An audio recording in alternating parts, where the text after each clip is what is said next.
Witam serdecznie. Dzisiaj pokażę Wam Sony Ericssona Elm J10i2. Celowo wybrałem taki egzemplarz z uszkodzoną szybką, ponieważ telefony mają taką wadę właśnie, że uszkadza im się szybka przednia, nawet po delikatnym upadku. Jest to spowodowane tym, że telefony posiadają taki kształt łódkowy. Z jednej strony u samego dołu posiadają tutaj szerszy rozmiar, a z drugiej strony węższy i powstała taka łódka. I czasami jest tak, że jak mi telefon upadnie niefortunnie, to ta szybka ta by się chciała bardziej wyprostować i ulega właśnie uszkodzeniu. Telefon posiada aparat 5 megapikselowy z jedną wspomagającą LED. Dioda też służy również jako funkcja latarki i u samej góry widzimy jeszcze czujnik aparatu, u samego dołu widzimy nasz głośnik, tu są otwory na głośnik i obok niego tu mamy dwa takie małe otwory. Te otwory służą oczywiście na naszą smycz, gdybyśmy chcieli podpiąć. I po drugiej stronie widzimy fastport standardowy dla Sony Ericssonów na boku tego telefonu. Na przodzie jeszcze widzimy czujnik światła, tutaj u samej góry naszego wyświetlacza. Teraz sobie wejdziemy, otworzymy naszą klapkę baterii i sprawdzimy naszą baterię. Bateria tego telefonu to BST-43, jest to oryginalna bateria tego telefonu. Taka bateria wytrzymuje naprawdę spory okres czasu, 4-5 dni daje spokojnie przy normalnym użytkowaniu, jeśli oczywiście jest sprawna, tak jak być powinno. Tu u samej góry widzimy rok produkcji tej baterii, jest to 2010 i widzimy jej pojemność, jest to 1000 mAh. Pod spodem, pod nalepką e-mail widzimy markę naszego telefonu, model, jak wspominałem, J10i2, następnie w jakim kraju został wyprodukowany, czyli w Chinach, i widzimy rok produkcji 2010, 46 tydzień. Teraz sobie wejdziemy dalej, sprawdzimy jego funkcję. Wspomniany aparacik.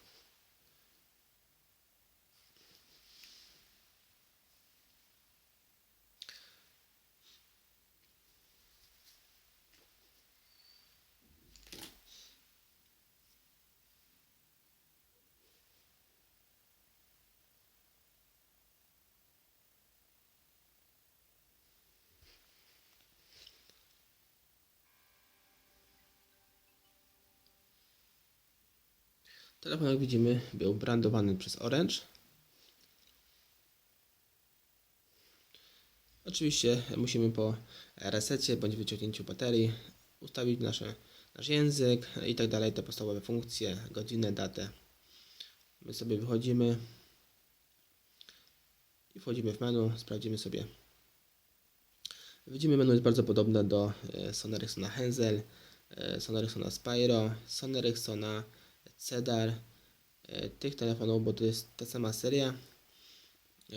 Na samym dole widzimy, na samym dole znajduje się organizator. W tym organizatorze widzimy podstawowe funkcje tego telefonu, podobne do innych telefonów Sony Ericsson, przesyłanie danych.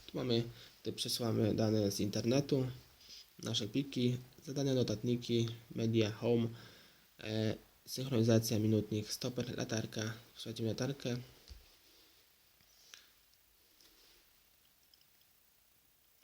Kalkulator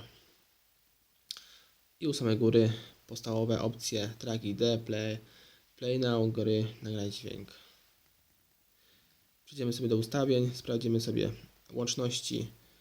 Telefon posiada Wi-Fi, bardzo ciekawa sprawa w tym telefonie, także polecam go, gdybyście chcieli korzystać poprzez Wi-Fi w takim małym telefoniku. Na Operze Mini, Opera Mini 8.1 spokojnie sobie radzi, bardzo fajnie to płynnie chodzi. W tym telefonie naprawdę jest dobra antena, jeśli chodzi o Wi-Fi, bardzo dobrze ściąga. Bluetooth, przesyłanie danych przez Bluetooth, przez USB naszych plików. Przejdziemy sobie do ustawień wyświetlacza. Tu widzimy, możemy sobie ustawić wyświetlacz do 50%, do 100%. Inne opcje też posiada. I jeszcze sprawdzimy sobie nasze sieci komórkowe. W telefonie można ustawić sobie zasięg 3G i GSM, tylko GSM i tylko 3G. Bardzo fajna opcja, gdy mamy słaby zasięg w danym miejscu, na przykład z GSM, można przestawić sobie na 3G i odwrotnie. Naprawdę spoko sprawa. Przechodzimy sobie dalej. Teraz sobie sprawdzimy nasz aparat, potestujemy, sprawdzimy jego jakość na trybie makro, jak wykona nam zdjęcie na przykład drobnych literek i liczb na baterii.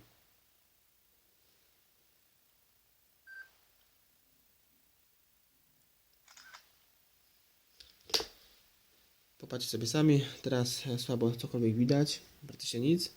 Powiększymy sobie do maksymalnych rozmiarów. Też za bardzo nic nie widać, no troszkę zmniejszymy.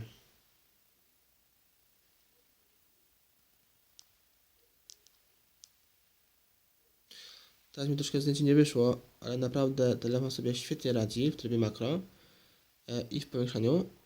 Zrobimy jeszcze jedno zdjęcie dla pewności.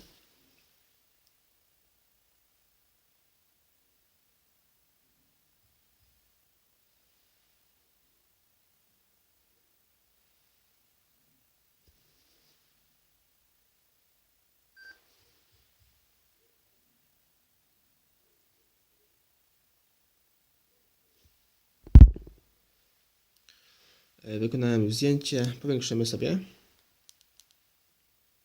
Sami widzicie, po dobrym złapaniu ostrości w trybie makro praktycznie jest zoom bezstratny przy takich drobnych literkach.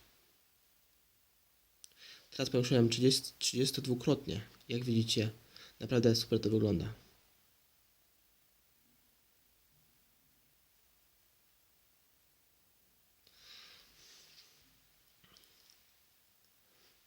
Jeśli chodzi o opcje naszego aparatu w tym telefonie, to widzicie, są podobne do innych z wyższej półki. Jeśli chodzi o Sony Ericssony, to można ustawić sobie jakość naszych zdjęć, makro, nieskończoność, lampę błyskową, samowyzwalacz, tryb pomiaru światła, balans bieli, efekty.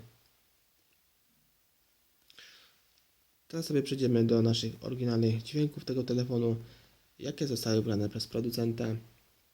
Sprawdzimy sobie, jak głośno telefon gra.